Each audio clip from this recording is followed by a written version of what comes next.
Dit is so heerlik om u te groet in die liefde naam van Jesus Christus vanoggend. Soos ek u altyd groet, mag die Heilige Gees ook dan vandag my lei in hierdie boodskap. Die opskrif van hierdie boodskap is dan natuurlik in kopskuif maak. Ek lees vir u uit Romeine 12 vers 1 tot 3. Dit begin deur om te sê broers, en dit is natuurlik almal. Op grond van die barmhartigheid van God, roep ek julle dus nou om julle liggame beskikbaar te stel as 'n offer wat lewend en heilig is, vir God aanneemlik is. Dit is julle sinvolle godsdiens. Julle moenie aan hierdie wêreld gelykvormig wees nie, maar verander word deur die vernuwing van julle denke, sodat julle goed kan onderskei wat die goeie en aanneemlike en volmaakte wil van God is. Nie te veel van jouself dink nie, as wat jy moet nie. Daarop instel om verstandig te wees, volgens die maat van geloof wat God jou toebedeel. Weet jy, verandering kom deur die werk van die Heilige Gees. Ons leer dit in hoofstukke 7 en 8. 'n wet kan jou nie verander nie, net in verhouding met God, waarin God se Gees ons lei om nee te sê vir sonde en ja te sê vir God.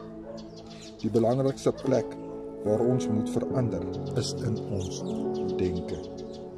Dit is nie net ons hart of dan nou geloof in ons mond wat 'n getuienis is wat moet verander nie. Ons moet ook 'n kop skuif. In ander woorde, nuwe denke het ons nodig, waar ons waak daarteen dat die wêreld se druk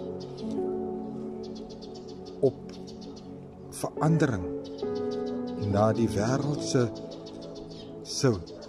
maniere van leef, en dat ons nie meer en dan so sy afdruk op ons afdruk, dat ons dan nou nie meer 'n lewende offer is en vir God 'n heilige lewe lei nie. Vers 1.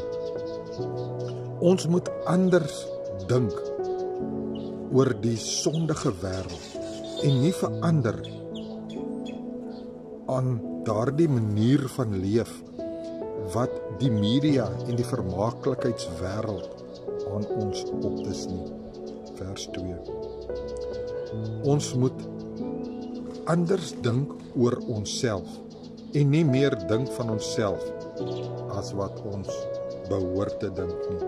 Vers 3. U en ek, ons moet 'n kopskuif maak na nederigheid, terughoudendheid, nie spoggerig wees of aanmatig wees nie. So stel u en ek ons liggaam as 'n offer wat lewend en heilig is. Ek is pastoor Gary, ek laat hierdie saak vanoggend by u. Brood en water, 5 minute woord groete, en weet net, Jesus is baie lief vir u. Kies hom. Amen.